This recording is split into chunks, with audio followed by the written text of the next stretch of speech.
Agnostic engineer, यार ये agnosticism को बदनाम करके रहेंगे सब एग्नोस्टिक लोग। जी भाई। अस्सलाम वालेकुम। अस्सलाम। कैसे हैं मुफ्ती साहब? हाँ बिल्कुल ठीक। जी, मेरे कुछ सवालात हैं, अगर आप उनका आप जवाब पहले दें। मुसलमान थे? जी, मैं एक्स मुस्लिम हूँ। आप एक्स मुस्लिम है, ठीक है।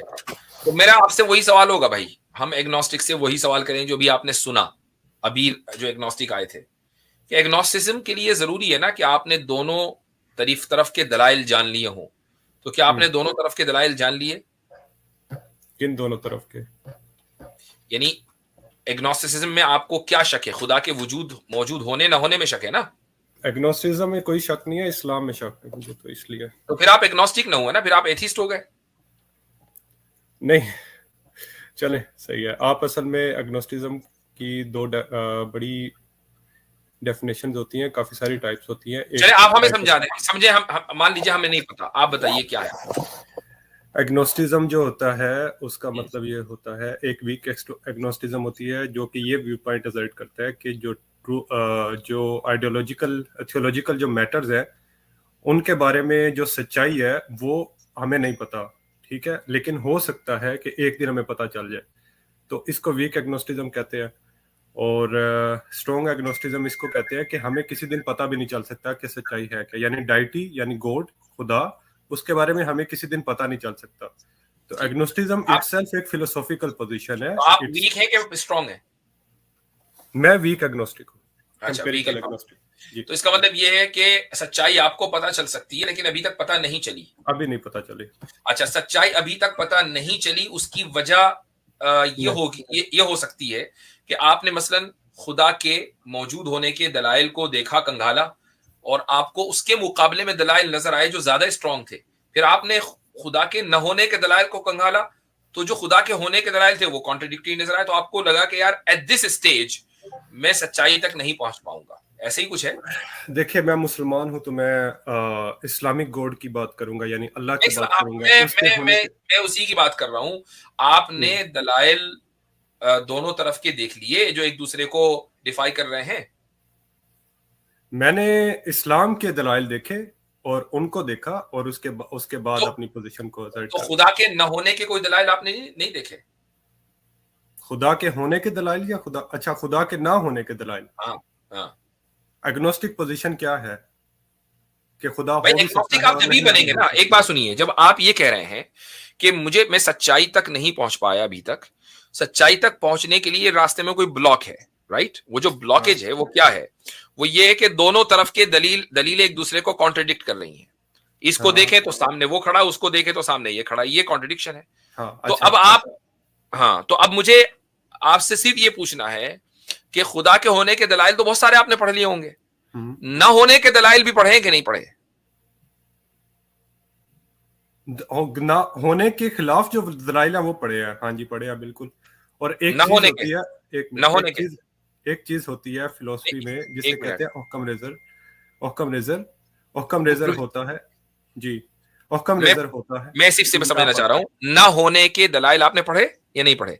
मैंने पढ़े हैं, ना होने के दलाइल भी न पढ़े होने के हैं, दलाइल, होने ठीक के है। दलाइल भी पढ़े हैं। ठीक ठीक, मैं और ये पिछली देर से मैं ये पूछ रहा हूं, आप अगर इसका जवाब दे टाइम बच जाता। जी।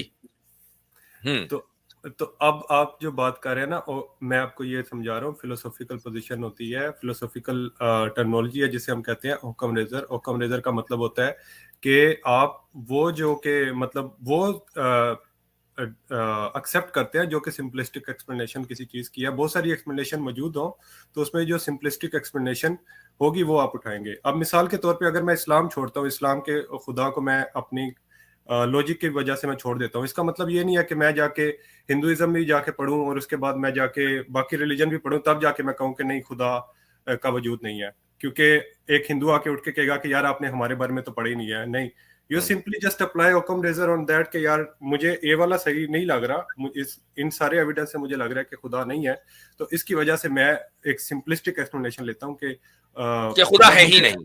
जब नहीं, दिस इज एग्नोस्टिक पोजीशन है कि अगर खुदा है, वीक एग्नोस्टिज्म ये है कि अगर वो खुदा है तो शायद किसी दिन हमें पता चल जाए, कोई सबूत आ जाए तो हम मान लेंगे, अभी नहीं है तो हम नहीं भाई मानेंगे। अगर अभी दैट नहीं इज है तो सिंपलिस्ट। कोई भी खुदा नहीं है ना अभी। अभी कोई एविडेंस नहीं है उसके होने हाँ, का। अभी किसी भी खुदा के होने का एविडेंस नहीं है, चाहे वो किसी भी नहीं मजहब की इंटरप्रिटेशन हो, राइट? हाँ नहीं है बिल्कुल नहीं है। ठीक। तो इसका मतलब यह है कि हम एक ऐसे खुदा के ऊपर बात करेंगे कि जो तमाम मजाहिब की इंटरप्रिटेशन के मुताबिक हो, कम से कम जो जो कॉमन इंटरप्रिटेशन है, डिटेल में जाए बगैर। हम ऐसे खुदा पर बात कर सकते हैं कि नहीं कर सकते? कर सकते हैं। कर सकते हैं। अच्छा, और ऐसे खुदा के न होने पर आपके पास, आपने दलीलें पढ़ी हैं, तो क्या वो दलील है? कोई एक दो दे जरा। अच्छा, मैं आपको ऐसे खुदा के होने की दलील, ना होने की कोई दलील दें कि जो जिस पर आम मजाहिब मुत्तफिक हो, जिस इंटरप्रिटेशन पर। सारे मज़ाहिब मुत्तफिक हों, मैंने ऐसा आम कुछ नहीं। मजाहिब कहा, सारे नहीं कहा। जैसे मसलन क्रिश्चियनिटी, जुडिज्म, इस्लाम, ये कम से हाँ कम इस बात पर जबानी ही तौर से सही, अब क्रिश्चियनिटी के हवाले से बात कर रहा हूं, मुत्तफिक है भाई खुदा एक है, ऑल पावरफुल है, ऑल माइटी है, ऑल मर्सीफुल है, ऑल वाइज है, ऑल so नोइंग you है, are talking वगैरह so you're वगैरह। talking about Abrahamic God, मैंने अब्राहमिक आम एलिमेंट्स मजाहिब का जो बोला ना, God। आम मजाहिब हाँ बोला। तो ठीक ठीक है, है। अब इस पर जो है, इसके न होने पर आपके पास अगर कोई दलील हो तो वो दीजिए। हाँ मेरे पास इसकी दलील ये है कि इसमें एम्पिरिकल एविडेंस जो है वो नहीं है। ठीक है। हम्म। इसका आर्गुमेंट ये है कि आप किसी एक इंसान के पर्सनल एक्सपीरियंस की बेस पे, उसको जो पर्सनल एक्सपीरियंस हुआ है उसने आके आपको बात बताई और आपने उसकी बात मान ली और उस खुदा को मान लिया आपने, क्योंकि ठीक। उसने आके कहा कि मुझे खुदा ने मेरे पे वही नाजिल की है और ये हम्म। बातें उसने की है और आपने मान लिया। उससे आपने कोई सबूत नहीं मांगा कि क्या है क्या नहीं, उसका कोई प्रूफ नहीं है आपके पास। ठीक। तो आप ये कह रहे हैं कि खुदा के होने के लिए एम्पेरिकल एविडेंस की जरूरत है। यस। ओके। अच्छा, खुदा के टेस्टेबल एविडेंस की जरूरत है। एम्पेरिकल टेस्टेबल एविडेंस की जरूरत है। चलिए, जी टेस्टेबल का भी इजाफा कर लें। अच्छा, अब मुझे ये बताइए कि खुदा के होने, यानी खुदा को हम देख सकें जब मानेंगे, खुदा को हम टेस्ट कर सकें, मसलन ये है, कब इसको टेस्ट कर रहे हैं, बजा बजा के देख रहे हैं कि हाँ ये है मेरे हाथ में कुछ, तब मानेंगे? यानी इस तरह का खुदा आपको चाहिए? मुझे चाहिए वाली बात ही है, मुझे एविडेंस चाहिए। एविडेंस क्या है?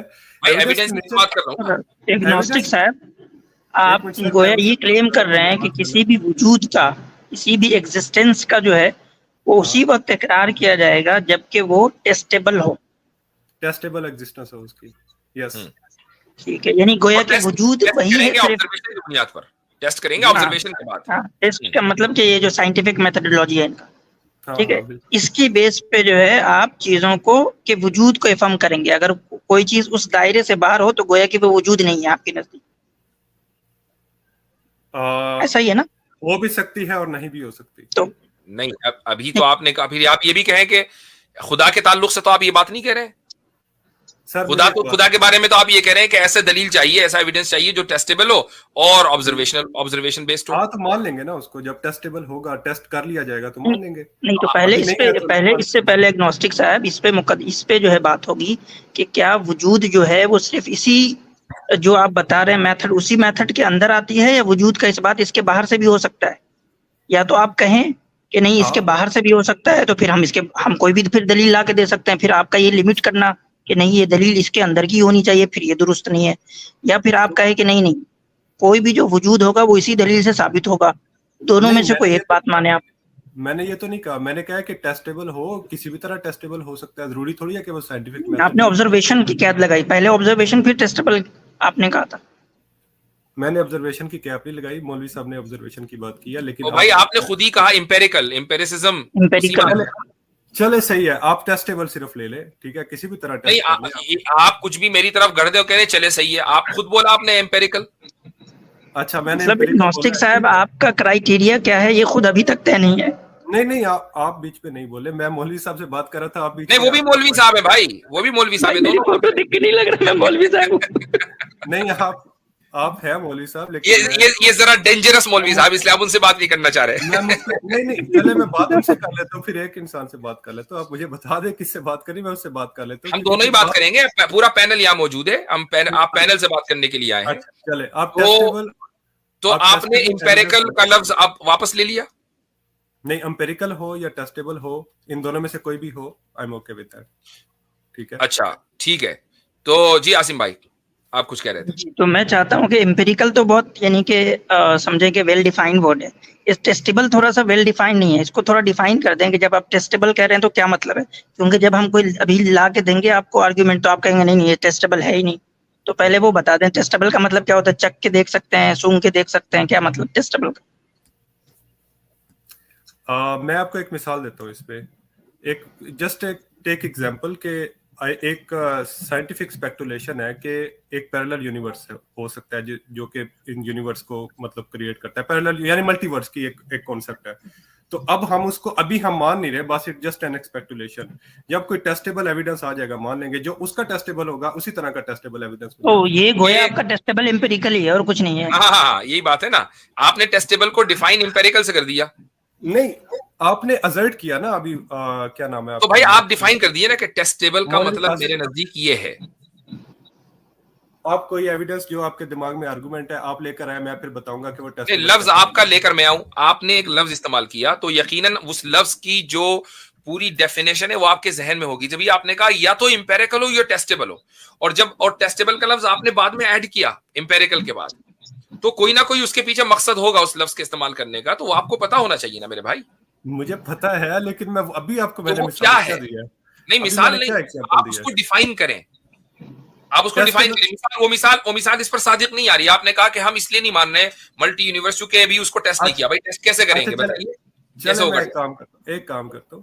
काम करता हूँ, आपको मैं सारा बता देता हूँ कि मैं टेस्टेबल मैं बाय अभी रुक जाइए, डेफिनेशन टेस्टेबल अब क्या होता है। एक मिनट, अभी रुक जाइए, वो आप बताएंगे, अभी रुक जाइए। मल्टीवर्स थ्योरी को आप जब मानेंगे जब उसका टेस्ट हो जाएगा, तो कैसे होगा उसका टेस्ट? क्या आपके नजदीक उसकी उसका मेयार है, उसका टेस्ट कैसा होना चाहिए? ये तो साइंसदान नहीं बता सकते, तो मैं कैसे बता सकता हूँ इस वक्त? वाह दिस भाई, इज द पॉइंट। यानी आप मानेंगे जब जब टेस्ट हो जाएगा, लेकिन आप खुद टेस्ट नहीं करेंगे, साइंसदान मैं खुद करेंगे। टेस्ट करूंगा, मैं खुद टेस्ट करूंगा, अभी तो मैं आपने खुद कहा कि टेस्ट करूंगा। साइंसदान बताएंगे। तो साइंसदान अगर किसी साइंटिस्ट ने, या हो सकता है मैं कल को करके उस चीज को टेस्ट कर लेता हूँ, तो मेरे पास तो कोई ऐसी साइंस चीज आ तो जाती यानी साइंसदान की बात नहीं मानेंगे, है, साइंसदान की बात मानूंगा। हो सकता है मैं वो साइंसदान की बात साइंसदान हूँ जो मानेंगे ना, कर एक्सपर्ट की बात मानेंगे, खुद टेस्ट नहीं सुन करेंगे या लेना, खुद करेंगे? सुन लेना बात हम्म सुन लेना। हम्म अब अगर मैं एक लैब में काम कर रहा हूँ, साइंसदान ने हम्म मुझे बताया कि रजिस्टर में से इतना करंट गुजारे तो इतना वोल्टेज, या हम्म। इतना वोल्टेज हो तो इतना करंट गुजरता है। ठीक है, अब साइंसदान ने करके मुझे बताया, मैंने वो टेस्ट कर लिया लैब में, जिस तरह से उसने बताया रिप्रोड्यूसेबल वो चीज है। ठीक ठीक है, है, तो अब मैं आप वो खुद टेस्ट करेंगे मल्टीवर्स का? यार अगर कोई साइंसदान आके मुझे बता देगा, हो सकता है कि मैं अगर अपनी लैब में सेटअप कर सकता हूँ मल्टीवर्स का, तो वो मैं कर कैसे सकता हूँ। करेंगे, उसका क्या मेयार आपके नजदीक है, वो बताइए। कोई लॉजिक होगा उसके पीछे, क्या? वो लॉजिक क्रिएट करें, कोई कुछ रीजन भी होगा मतलब, यानी इसका मतलब अकली बुनियादों पर आप कर सकते हैं, इंपेरिकल जरूरी नहीं है। हाँ, अकली बुनियादों पे कर सकते हैं। अकली, logic is also part of, मतलब थॉट एक्सपेरिमेंट्स जो होते हैं वो लॉजिक की बेस पे ही होते हैं, तो आप उस पे भी अच्छा, कर तो सकते हैं, फिर मैथमेटिक्स पूरी बेस इसका पे। मतलब ये हुआ कि अगर अकली बुनियादों पर ये खुदा का वजूद साबित हो जाए, तो ये जरूरी नहीं है ठीक कि है, आप, ठीक है, ये जरूरी नहीं है कि आप फिर इंपेरिकल एविडेंस की डिमांड करें, राइट? हाँ ठीक है, नहीं ठीक। जरूरी। जी आमिर, आसिम भाई। जी, तो इसमें बहुत सारे हमारे पास तो इतने आर्गुमेंट है कि बात करें तो पूरी रात हो जाए। हाँ, चले मैं बहुत सिंपल सा एक आर्गुमेंट पूछता हूँ आपसे, आप जो है वो कंटिंजेंट हैं, यानी आप जो है वो यानी खत्म होने वाले हैं या हमेशा रहने वाले हैं आप? मैं खत्म होने वाला, मेरी मतलब यानी जो डिपेंडेंट हैं आप, डिपेंडेंट हैं, हाँ जिस्मानी जिंदगी है वो खत्म होने वाली है, आप बिल्कुल। डिपेंडेंट हैं ना? हाँ ठीक है, तो ये आप जिस पे डिपेंडेंट है वो भी डिपेंडेंट होगा। हाँ बिल्कुल। चल, तो ये डिपेंडेंट की सीढ़ी कहीं ना कहीं जाके तो रुकेगी ना, किसी ऐसे पिलर पे तो रुकेगी जो इंडिपेंडेंट हो। जरूरी थोड़ी है। जरूरी है? नहीं जरूरी है तो फिर आपका एग्जिस्टेंस यहाँ पे हो ही नहीं सकता।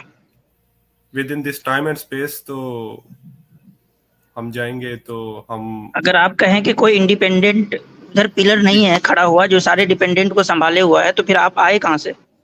बिग बैंग की थ्योरी का पता है आपको? भाई ये सब बचकाना बातें हो गई, थ्योरी का नहीं पता है ये? नहीं आप नहीं, सीधा मेरे, आप इसका आंसर करें कि जो डिपेंडेंट है वो अगर कहीं इंडिपेंडेंट पिलर पे नहीं रुकेगा तो क्या आपका एग्जिस्टेंस यहाँ पे होगा? हो भी सकता है। कैसे हो कैसे सकता है? कैसे? हाँ, इसको साबित करें। आपको बिग बैंग का पता है?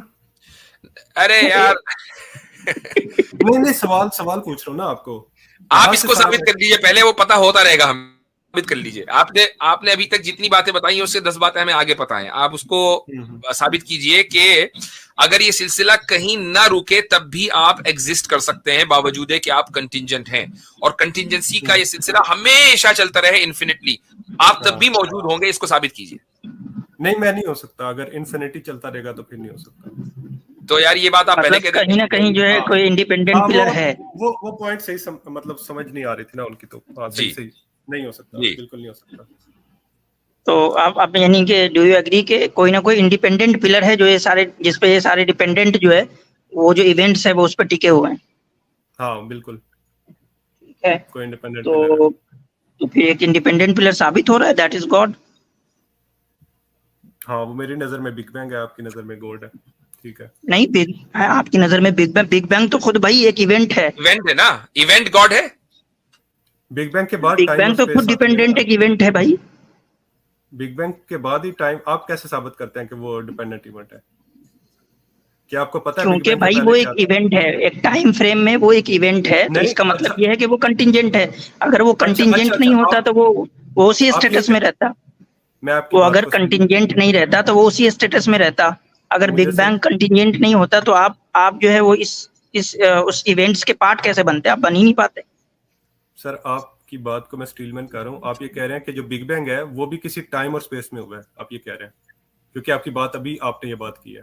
नहीं, वो कंटिंजेंट है। बिग बैंग भी जो है वो एक, बात ये हो रही है कि बिग बैंग जो है वो खुद कंटिंजेंट है। अगर वो कंटिंजेंट ना होता या डिपेंडेंट ना होता, इंडिपेंडेंट होता, तो वो कभी चेंज ना होता, उसके अंदर कोई मजीद इजाफा, कमी बेशी कुछ ना होती, वो अपनी जगह रहता। हाँ, लेकिन आप मुझे ये बात बताएं कि ये किसी चीज का आपने ये आपने खुद ही डिफाइन किया ना। आपने कहा कि मैं खत्म होने वाला हूं। अच्छा जी, खत्म होने का क्या मतलब है जी? मैं कंटिंजेंट हूं इसलिए मैं खत्म होने वाला हूं। तो बिग बैंग भी होकर खत्म हो गया, राइट? तो इसका मतलब बिग बैंग भी कंटिंजेंट हुआ, इंडिपेंडेंट तो न हुआ। तो बिग बैंग को आप इंडिपेंडेंट कैसे मान रहे हैं?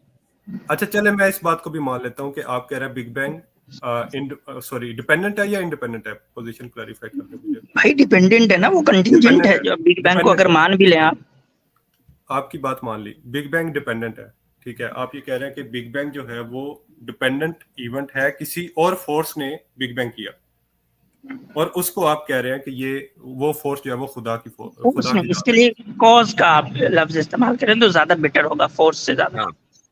कॉज का लफ्ज आप, किसी कॉज ने बिग बैंग कॉज किया, ठीक है, वो खुदा की जात है। इससे आपका खुदा कैसे साबित होता है? वो रिलीजियस गॉड जो अल्लाह है। अभी तो हमारा सिर्फ एक वजूद साबित हो गया ना, मतलब एक इंडिपेंडेंट वजूद साबित हो गया। अभी तो एक क्वालिटी उसकी साबित हुई है। अभी धीरे धीरे, अभी स्टेप बाय स्टेप चलेंगे ना। पहली सीढ़ी तो माशाल्लाह आपने हमारे साथ तय कर ली कि आपने एक इंडिपेंडेंट बीइंग के आप कायल हो गए। ठीक है, हो गए नहीं? एक मिनट, ये for the sake of argument है या हो गए? मैं आर्गुमेंट समझना चाह रहा हूँ, ठीक है, मैं बात समझ। तो इसका मतलब अभी नहीं हुआ है। तो आर्गुमेंट समझ लीजिए आगे बढ़ने से पहले। देखिए, जब आप भाई जो सुन लीजिए, जब बिग बैंग आपने खुद मान लिया कि बिग बैंग डिपेंडेंट है, तो उसके पीछे जो कॉज होगा वही इंडिपेंडेंट होगा। तो एक इंडिपेंडेंट कॉज के जिसको हम खुदा कहते हैं, आप उसके वजूद के कायल हैं कि नहीं? किसी कॉन्शियस वजूद के कायल जरूरी नहीं। अभी उसको कॉन्शियसनेस का भी छोड़ दें। अभी सिर्फ एक इंडिपेंडेंट वजूद के कायल हैं कि नहीं? इंडिपेंडेंट कुछ भी हो सकता है भाई, वो बात देखेंगे, अभी साबित करेंगे। आप इस इंडिपेंडेंट वजूद के एग्जिस्टेंस के कायल हो गए कि नहीं हो गए? क्यों इतना डर लग रहा है? मैं मान गया हूं आपकी बात, ठीक है, कायल हो गया मैं। आगे बढ़े आप। नहीं, for the sake of argument नहीं, आगे तभी बढ़ेंगे। हाँ, आपको अगर कोई शक है या एतराज है तो एतराज कीजिए अभी। क्योंकि मुझे पता नहीं है ना उससे पीछे क्या है, ना किसी साइंसदान को भी नहीं पता कि उससे पीछे क्या है। हम तो क्या की बात, हम उसको एक मिनट, साइंस मुझे सुन लीजिए। अभी जो भी आपने कहा ना कि किसी साइंसदान को भी नहीं पता, साइंसदान को कैसे पता चलता है? साइंटिफिक मेथोडोलॉजी से पता चलता है ना। आप तो खुद ही ये मानकर आ रहे हैं कि साइंटिफिक मेथोडोलॉजी का होना जरूरी नहीं है खुदा को जानने के लिए। तो साइंसदान की बात कहां से आई? देखिए साइंटिफिक मेथडोलॉजी जो होती है, साइंटिफिक मेथडोलॉजी के अंदर भी इवन साइंटिफिक मेथडोलॉजी ऑब्जर्वेशन पे डिपेंड करती है, लेकिन साइंटिफिक स्पेकुलेशन भी कोई चीज होती है जो कि आप लॉजिक से वो स्पेकुलेशन भी भाई ऑब्जर्वेशन ही के ऊपर कुछ ना कुछ ऑब्जर्व करते हैं, उसके बाद फिर स्पेकुलेट करते हैं। कहीं ना कहीं तो कुछ ऑब्जर्व करेंगे ना, या जहन में एक आइडिया आया बस जड़ दिया, ऐसा तो नहीं होता ना। तो अभी आप थोड़ी देर पहले जो पूरी साइंस इंपेरिसिज्म के ऊपर डिपेंड करती है उसको कहकर आ रहे हैं कि नहीं, इंपेरिकल डाटा की कोई जरूरत नहीं है, अकली बुनियादों पर मैं कबूल कर लूंगा। अब हमने आपको अकली दलील देनी शुरू की तो आपने कहा कि साइंटिस्ट को क्या पता कि बिग बैंग से पहले क्या था, फिर आप दोबारा साइंटिस्ट पर आ गए। तो ये सर्कुलर रीजनिंग नहीं तो और क्या है भाई? नहीं, मैं सर्कुलर रीजनिंग नहीं अप्लाई कर रहा, आप जरा इस जगह पे पॉइंट समझिए। मैं कह रहा हूँ कि मुझे कैसे पता हो सकता है कि उससे पहले कोई जो इंडिपेंडेंट, चले मान लेते हैं, ठीक है आपकी बात मान लेते हैं, कैसे पता हो सकता है? अभी आपको दलील दी ना पता होने की, अभी तो दलील दी कि कैसे पता हो रहा है। इंडिपेंडेंट एग्जिस्टेंस को मान लेते हैं, आप काइंडली इससे आगे बात लेकर चले, या फिर बात चले वो कोई एक इंडिपेंडेंट कॉज है, ठीक है। आप ये मानते हैं कि नहीं कि आप बिग बैंग को मान रहे हैं? तो बिग बैंग जो है वो एक टाइम फ्रेम में हुआ है, मतलब उसका एक आगाज है, एक बिगिनिंग है उसका, उसके बिगिनिंग को आप मानते हैं बिग बैंग के, या वो इटर्नल है बिग बैंग? मानता हूँ उसकी बिगिनिंग को। हाँ, मानता हूँ उसके बिगिनिंग को मानते हैं। चलो, तो अब इससे ये पता चला कि वो जो कॉज है, जो एक इंडिपेंडेंट कॉज है, उसने इसको बिगिन कभी किया है। या तो अब ये मानेंगे कि वो कॉज जो है, वो जो इंडिपेंडेंट कॉज है उसके पास कॉन्शियसनेस नहीं होगा, उसके पास जो है कॉन्शियसनेस नहीं होगा, और ये बिग बैंग जो है उससे ऐसे ही आ गया है जैसे समझे कि आप आग से जो है गर्मी आती है। एक आग होता है, वो कॉज करता है, उससे जो है वो आग होता है, उससे गर्मी आ जाती है, वो ऑटोमेटिकली आ जाती है, मतलब जहां होती है वहीं आ जाती है ना। तो अगर आप ये मानेंगे तो फिर इसका मतलब ये मानना होगा कि इसका भी कोई बिगनिंग नहीं है, हालांकि अभी आपने कहा कि इसका बिगनिंग है। तो मतलब इसके पीछे जो इंडिपेंडेंट कॉज है उसके पास एक विल और इरादा है कि उसने इसको बिगिन किया है कभी, क्योंकि वो तो इंडिपेंडेंट है, तो वो तो इंडिपेंडेंट है, तो वो तो किसी पे डिपेंड नहीं करता, तो वो तो हमेशा से होगा, इटर्नल होगा। और ये तो इटर्नल है नहीं, ये तो इटर्नल है नहीं, क्या? और ये इटर्नल है नहीं, हाँ, तो ये तो इटर्नल है नहीं, ये तो एक 14 कुछ पॉइंट बिलियन। अल्फाज में एग्नोस्टिक इंजीनियर साहब, इसको आप इस तरह समझ लें कि अगर उस इंडिपेंडेंट कॉज को आप कॉन्शियस बीइंग नहीं मानेंगे तो जो बिग बैंग का इवेंट है, जो डिपेंडेंट है, जो टाइम बाउंड है, उसको भी टाइमलेस होना पड़ेगा, जिस तरह वो इंडिपेंडेंट कॉज टाइमलेस है। ठीक? अगर और अगर आप, या फिर आप उस इंडिपेंडेंट कॉज को भी डिपेंडेंट मानेंगे, टाइम बाउंड मानेंगे, जिस तरीके से आपने बिग बैंग को डिपेंडेंट माना है। ठीक है। और ये फैलेसी है, क्योंकि अभी आप उसको इंडिपेंडेंट कॉज मान के आए तो डिपेंडेंट नहीं हो सकता। ठीक है। तो उसके अंदर कॉन्शियसनेस का होना जरूरी है। ठीक है। ठीक, यहां तक मान लिया?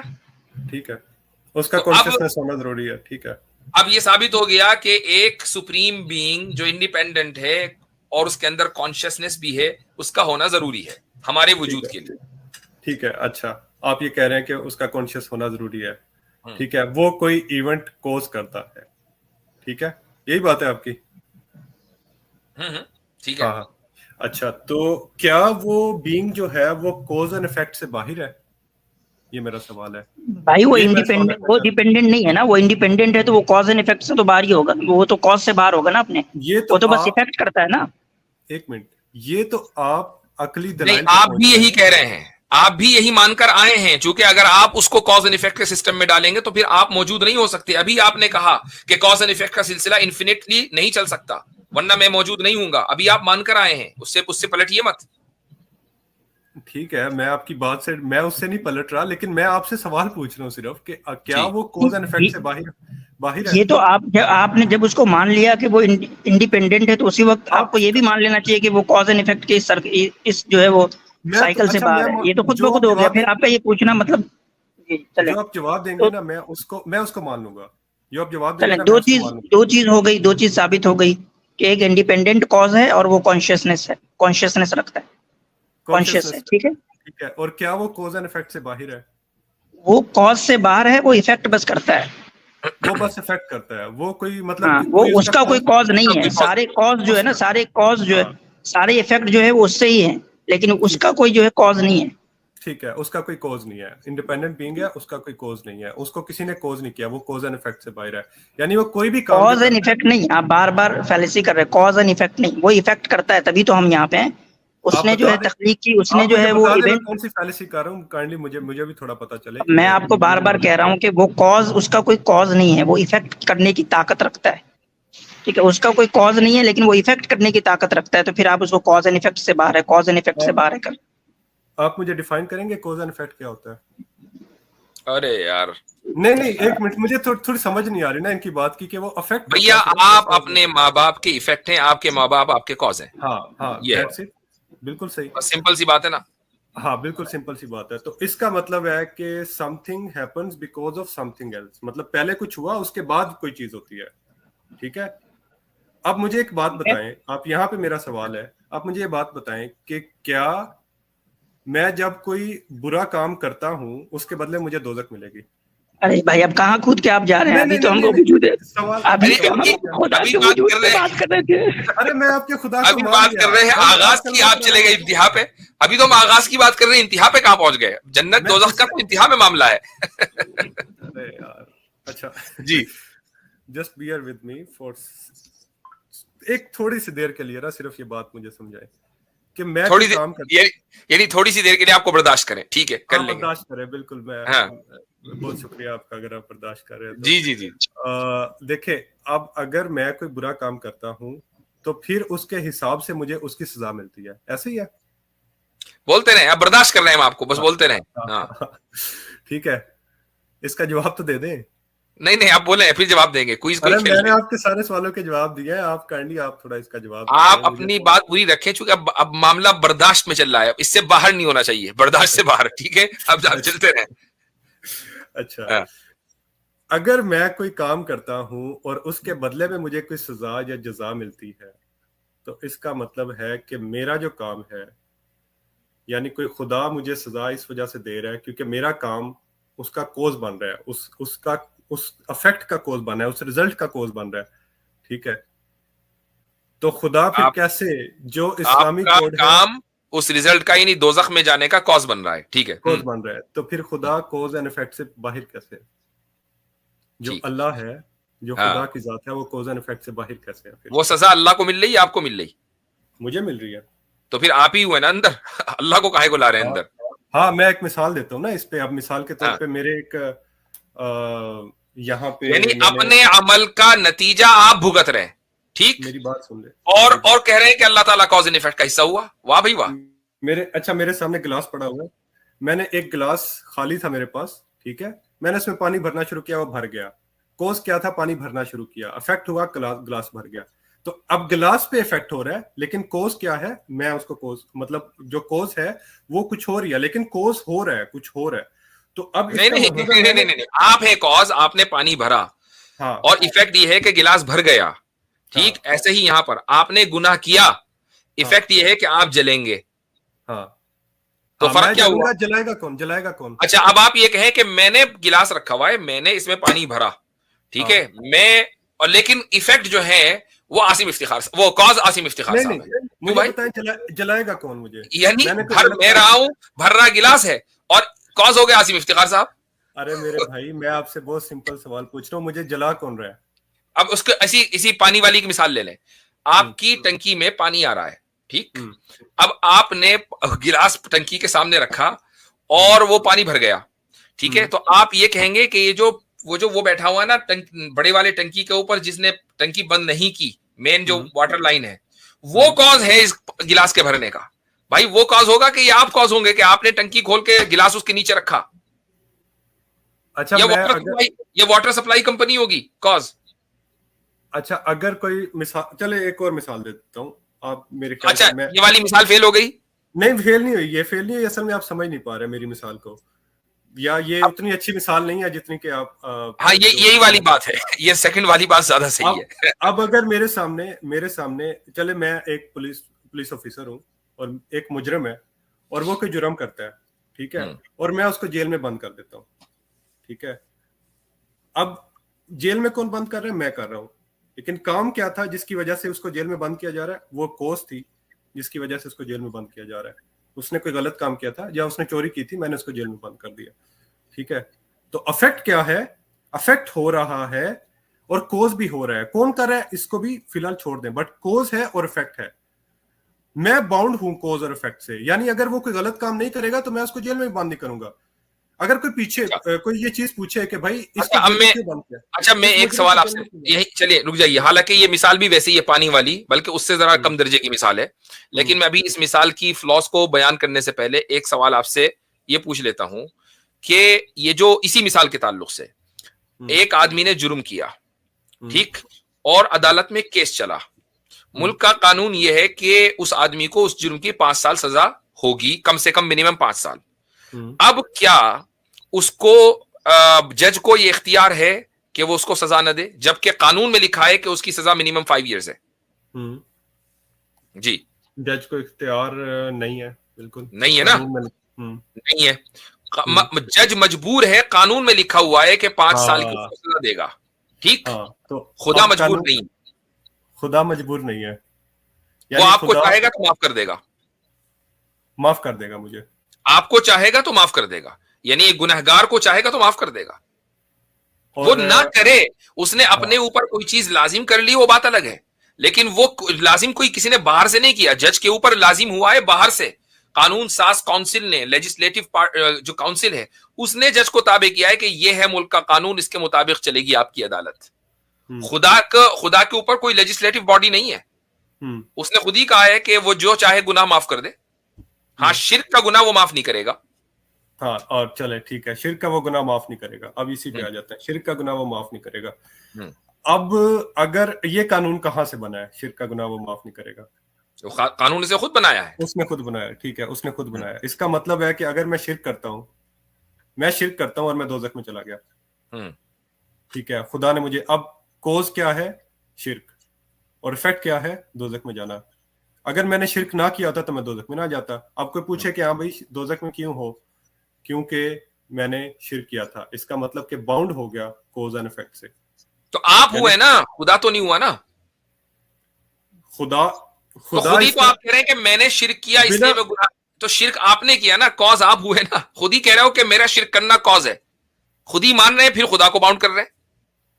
नहीं, खुदा बाउंड इस तरह हो जाता है कि खुदा अगर मैं ना करता तो फिर वो ना भेजता मुझे दोजख में, लेकिन तो आप ना करते तो भैया आप ही तो कॉज हुए ना। अरे इस पॉइंट की डेप्थ आप समझ नहीं पा रहे असल में। अजी बहुत इतना गहरा है कि ये तो नजर भी नहीं आ रहा है, इतना नीचे चला गया। हाँ बिल्कुल ऐसा ही है। तो अब अगर वो मुझे अफेक्ट ये दे रहा है, सजा तो वही दे रहा है ना, अफेक्ट उसकी, बेशक कोज मैं ही हूं लेकिन सजा तो वही दे रहा है। कॉज आप है ना, कॉज आप है ना, कोज मैं हूं बस, लेकिन सजा तो वही दे रहा है ना। खुदा कॉज ना हुआ ना, कोज एंड इफेक्ट से बाउंड तो हो गया ना खुदा। कॉज एंड इफेक्ट से बाउंड नहीं हुआ, उसका बनाया हुआ कानून वो ये कहता है कि आप अगर गुनाह करेंगे तो सजा दी जाएगी। ये उसका बनाया हुआ कानून है, उसका बनाया हुआ कानून है, वो खुद नहीं है उसका हिस्सा कॉज एंड इफेक्ट का। अब मैं वापस उधर आ जाता हूं। यहाँ ये तो ये नहीं, बिल्कुल एक बेकार सी गुफ्तगू हुई, चूंकि इसमें आपको बर्दाश्त कर रहे थे आपकी वजह से। असल बात जो है वो ये है कि शुरू में, मुफ्ती साहब, हाँ, शुरू में आपने इस बात को तस्लीम किया कि हम एक ऐसे वजूद के जो कॉन्शियस बीइंग है उसके कायल हैं और जो इंडिपेंडेंट है। अब मुझे एक बात आप बता दीजिए कि उस इंडिपेंडेंट का कोई कॉज है या नहीं है, आप इसको मानते हैं या नहीं? उस इंडिपेंडेंट का कॉज कोई है कि नहीं है? हो भी सकता है, नहीं भी हो सकता। नहीं, ये इतनी गहरी बात ना करें कि हमें नीचे देखना पड़े कि यार गहराई से इस बंदे को निकाले कैसे। हो भी सकता है, नहीं भी हो सकता, क्या मतलब? क्योंकि अगर होगा तो फिर वो इंडिपेंडेंट नहीं होगा ना। आप मान रहे हो इंडिपेंडेंट, चले मैं कह देता हूं कि उसका कोई नहीं है, ठीक है, नहीं है, कह देता हूं नहीं, आपको कहना पड़ेगा, उसके बगैर बात चलेगी कैसे? इंडिपेंडेंट है तो कॉज नहीं है, और डिपेंडेंट है तो कॉज है। जब आपने उस इंडिपेंडेंट कॉन्शियस बीइंग को इंडिपेंडेंट मान लिया तो ये मानना पड़ेगा कि उसका कोई कॉज नहीं है, उसका कोई कॉज नहीं है। ठीक है, बात खत्म। उसी को हम अल्लाह कहते हैं। ठीक है, लेकिन अब वो कॉज एंड इफेक्ट से बाहर तो नहीं हुआ ना फिर। वो कॉज एंड इफेक्ट से बाहर तो नहीं हुआ ना वो। यही सबसे बड़ा आर्गुमेंट है जो कि ये सबसे बड़ा आर्गुमेंट नहीं, ये सबसे बड़ी जहालत है। एक तरफ आप ये कह रहे हैं कि वो इंडिपेंडेंट है, उसका कोई कॉज नहीं है, फिर खुद ही कह रहे हैं कि वो कॉज एंड इफेक्ट से बाहर नहीं हुआ। वाह भाई वाह। वो मुझे सजा दे रहा है इस वजह से क्योंकि मैंने गलत काम किया है। ठीक है, ठीक है, तो ये कॉज और इफेक्ट उसके बनाए हुए हैं। आपका गुनाह करना और उसके नतीजे में सजा देना ये खुदा का बनाया हुआ कानून है। वो खुद जिस चीज को उसने बनाया है वो उसका हिस्सा नहीं है, वो उससे बाहर है। अच्छा, ठीक है, ठीक है, ठीक, चलें, ठीक हो गया, बहुत हो गया। इंशाल्लाह बर्दाश्त का पैमाना इतना हो गया है कि वो कहीं लबरेज ना हो जाए। तो फिलहाल अगली मर्तबा आपसे गुफ्तगू करेंगे इंशाल्लाह। चले, सही है, ओके।